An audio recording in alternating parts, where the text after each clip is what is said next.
आज 11th class का lesson first को मैं एक्सप्लेन कर रहा हूँ। The portrait of A lady. पहला क्वेश्चन है the 3 phases of the author's relationship with his grand mother. आपको ग्रैंड मदर के लाइफ की जो 3 फेजेस हैं उनको बताना है कि 3 फेजेस में क्या हुआ था। पहला है the first phase.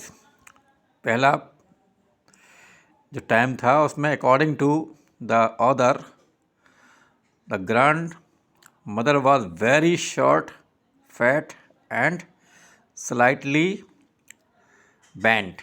She had stayed at the same age for 20 years. मतलब पहला फेज जो इसमें डिस्क्राइब किया गया था उसमें ग्रैंड मदर क्या कि जो फिज़िकल स्ट्रक्चर है उसको डिस्क्राइब किया था कि वो छोटी थी, मोटी थी और थोड़ी झुकी हुई थी। फिर दूसरा फेज आता है the second phase. The author and his grand mother were very good friends. दूसरे फेज में लेखक और ग्रैंड मदर के बीच में दोस्ती को बताया गया। She used to wake him up, उसको जगाती थी। Get ready for the school, school के लिए तैयार करती थी। और टीच हिम रिलीजियस वर्क, जो धार्मिक काम थे, धार्मिक जो प्रार्थना वगैरह करवाना, ये सब चीज़ें उन अपने नाती को वो सिखाती थी। थर्ड फेज़ क्या है? थर्ड फेज़ में क्या बताया? Third phase grand mother no longer accompanied him. अब थर्ड फेज़ में ग्रैंड मदर और जो लेखक था उसके बीच में दूरियां हो जाती हैं। How grand mother did not like his studying in English medium school. Because क्या है, ग्रैंड मदर, वो मैंने हाउ पढ़ लिया है और नाउ है।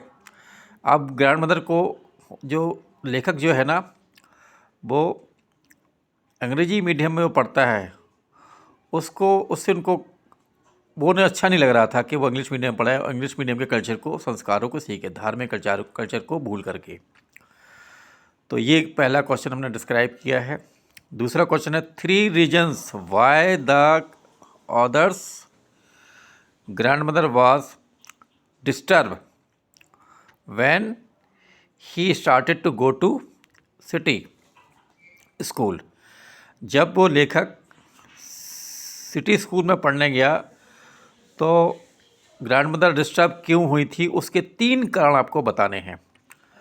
तो उसमें पहला है the grand mother was disturbed because he was studying western science, music and English. क्योंकि वो इंग्लिश पढ़ रहा था, म्यूज़िक पढ़ रहा था और साइंस स्टडी कर रहा था।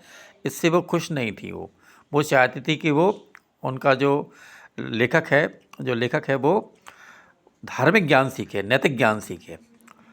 और she thought music bad because does not mean for the gentleman folk. उनके हिसाब से कि म्यूजिक जो है ना वो सज्जन लोगों का काम नहीं है, अच्छे लोगों का काम नहीं है, वो ना सीखे। तीसरा क्वेश्चन दिया है 3 ways in which the other grandmother spent her days after he grew up।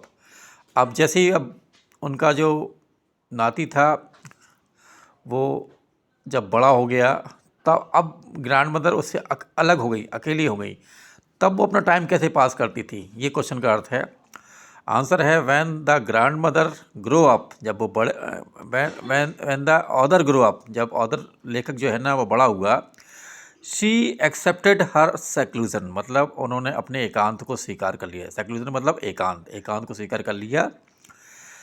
Now she spent her days on spinning wheel, और अपने दिनों को वो चरखा काट कर अपना टाइम निकालती थी। एंड रिसाइटिंग प्रेयर्स, और प्रार्थना वो गाती रहती थी।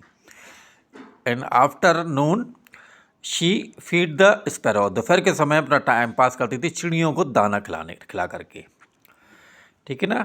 नेक्स्ट क्वेश्चन है the odd way in which the others grandmother behaved just before she died.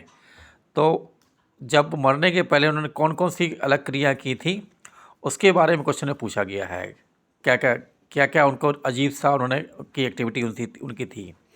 Answer है she did collected the womens of the neighbour. सबसे पहले उन्होंने क्या किया, पड़ोस की महिलाओं को बुला लिया था। गॉट एन ओल्ड ड्रम, पुराना एक ड्रम लेकर के आई। And sang songs of the homecoming warrior, और वो वाले गाने गाने लगी महिलाओं के साथ बैठ करके जब कोई योद्धा युद्ध करके जीत करके आता है, क्योंकि फॉरेन से पढ़ करके आया था लेखक। The next morning she fell ill, अगले सुबह वो बीमार पड़ गई। The doctor said she would be okay, doctor ने तो कहा कि वो ठीक है। But grand mother said her end was near, लेकिन ग्रैंड मदर के उनका अंत निकट है। She was praying and